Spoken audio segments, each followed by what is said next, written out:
بسم اللہ الرحمن الرحیم۔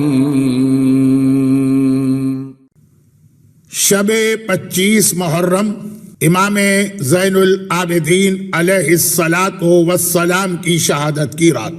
امام کی ولادت 38 ہجرہ میں ہوئی۔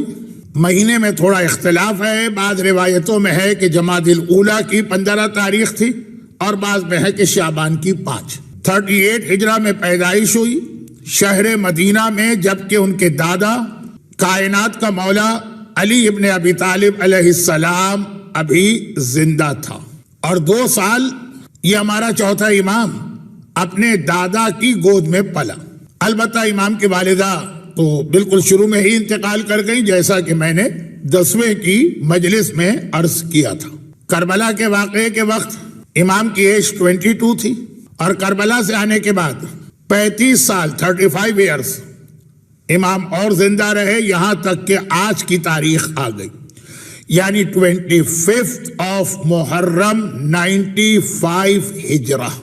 تو امام کی عمر تقریباً وہی بنتی ہے جو ان کے بابا امام حسین علیہ السلام کی عمر تھی، اور جو ان کے بیٹے امام باقر کی عمر تھی۔ یہ تینوں معصومین 3rd, 4th and 5th، امام حسین، امام زین العابدین، امام محمد باقر علیہم السلام، آلموسٹ 57 ایئرز تینوں کی ایج ہوتی ہے۔ یہ بھی سجاد کا واقعہ ہے کہ نہیں؟ کربلا کے بعد کے واقعات، جائے نماز یا مصلی پہ کھڑے ہوئے نماز پڑھ رہے ہیں، اور ایک بار شیطان سانپ کی شکل میں آتا اور حالت نماز میں امام کے پاؤں کے انگوٹھے کو چباتا رہتا، پوری نماز ختم ہو جاتی۔ ایک لمحے کے لیے سجاد کی توجہ ادھر سے ادھر نہیں ہوتی۔ اتنی کوشش کی اس وقت شیطان نے کہ جب نماز ختم کی سجاد نے، اور ایک لمحے کے لیے اللہ کی بارگاہ سے توجہ نہ ہٹی، لو لگی ہے تو اسی سے، کہ شیطان جیسا، اب جیسے کا مطلب ایکسپیرینس، شیطان کا کتنا ایکسپیرینس ہے، وہ یہ کہتا ہوا بھاگا انتا زین العابدین۔ آدم سے لے کے آج تک انبیاء دیکھے، رسول دیکھے، معصوم دیکھے، اولیاء دیکھے، اوصیاء دیکھے، عبادت گزار بندے دیکھے، مگر تجھ جیسا کوئی نہ دیکھا، تو سارے عابدوں کی زینت۔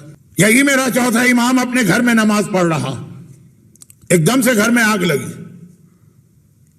دروازے جلے، کھڑکیاں جلی، دیواریں آگ کی لپیٹ میں آ گئی، سارے گھر والے گھبرائے، ساری عورتیں پریشان، سب اب گھروں سے نکل کے جو پیچھے باغ ہے اس میں جا رہے ہیں، مائیں ننھے بچوں کو لے کے بھاگی جا رہی، غلام کنویں سے پانی لا کے آگ بجھانے کی کوشش کر رہے ہیں، اور پتہ چلا کہ میرا مظلوم امام اپنے کمرے میں مصلی پہ کھڑا ہوا نماز پڑھ رہا تھا۔ سبحان ربی العظیم وبحمدہ، سبحان ربی الاعلی وبحمدہ۔ آگ تو بجھ گئی۔ اب گھر والے جو آئے، گھر میں دیکھا کہ آقا تو مصلی پہ کھڑے ہیں اور اسی طرح نماز جاری۔ شعلوں کی آگ بجھ گئی، حیرت کی آگ بھڑک اٹھی، سارے گھر والے حیران، کیونکہ جیسے ہی امام نے نماز ختم کی اور نگاہ اٹھائی، یہ کالی دیواریں، یہ جلے ہوئے دروازے، جلی ہوئی کھڑکیاں، کہا یہ سب کیا ہو گیا؟ جب میں نے نماز شروع کی تو سب ٹھیک ٹھاک تھا، یہ کیا ہو گیا؟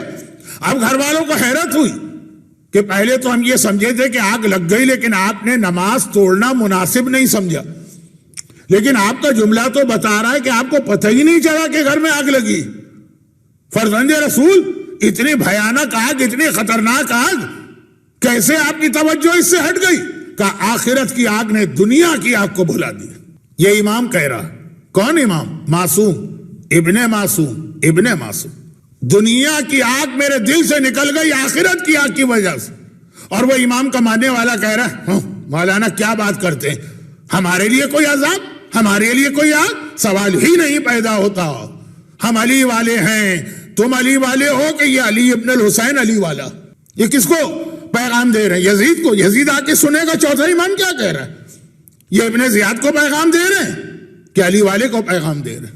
شام کا وقت ہے، عرب کے بلکہ دنیا بھر کے ڈیزرٹ کا طریقہ کار یہ ہوتا، دن جتنا بھی گرم ہو، شام ٹھنڈی ہوتی ہے، گھر والے گھر کے باغ میں بیٹھے ہوئے ہیں، ہوا کھا رہے ہیں، میرا امام نماز پڑھ رہا، اتنے میں کھیلتے کھیلتے ہمارے پانچویں امام جو باغ میں کنواں ہوتا ہے اس کنویں کے اندر گر پڑے. پانچویں امام کی والدہ یعنی چوتھے امام کی زوجہ فاطمہ بنت حسن مجتبیٰ فریاد کر رہی ہیں, ارے کوئی میرے بچے کو بچائے, ارے کوئی میرے بچے کو بچائے. ماں ہے نا, گھر سے بہت صاحب فضیلت و عظمت خاتون ہیں, ایک امام معصوم حسن مجتبیٰ کی بیٹی ہیں, فاطمہ زہرا کی پوتی ہیں, لیکن ماں کا جو ممتا کا جذبہ, چوتھے امام نماز میں مشغول رہے, نماز ختم ہوئی, آگے بڑھے, کنویں کے قریب گئے, ہاتھ بڑھایا, کنویں کا پانی خود بخود اوپر آنے لگا, یہاں تک کہ کنویں کا پانی کنویں کی منڈیر پر آ گیا. پانچویں امام کی والدہ نے دیکھا میرا بیٹا پانی پر بیٹھا ہوا بڑے آرام سے مسکرا کے کھیل رہا. چوتھے نے اپنے بیٹے کو اٹھایا, ماں کے حوالے کیا اس کی, اور کہا کہ اے ضعیفۃ الیقین, اگر میں اس کی جانب سے توجہ ہٹا لیتا تو وہ میری اولاد کی جانب سے توجہ ہٹا لیتا.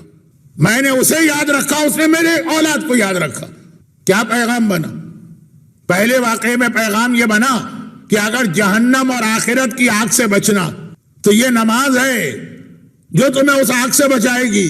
دوسرے واقعے کا پیغام کیا بنا کہ اگر تمہیں پروردگار عالم سے اس کی توجہ چاہیے تو تمہارا خیال کرے, تمہاری اولاد کا خیال کرے, تمہارے کاروبار کا خیال کرے, تمہارے رزق کا خیال کرے, اس کی جانب متوجہ رہو بشکل نماز, وہ تمہاری جانب توجہ دیتا رہے گا.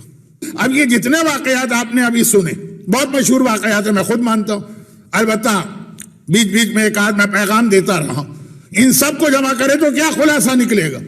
ان سب کو جمع کرے تو خلاصہ یہ نکلتا کہ پہلا معجزہ جو امام کا تھا اس نے کیا آپ کو حضرت آدم کی یاد تازہ نہیں کرائی, بلکہ آدم سے بھی افضل. جنت میں آدم تھے, شیطان سانپ کی شکل میں آیا, آدم سے گناہ تو نہیں کرایا, ترک اولا کرا لیا نا.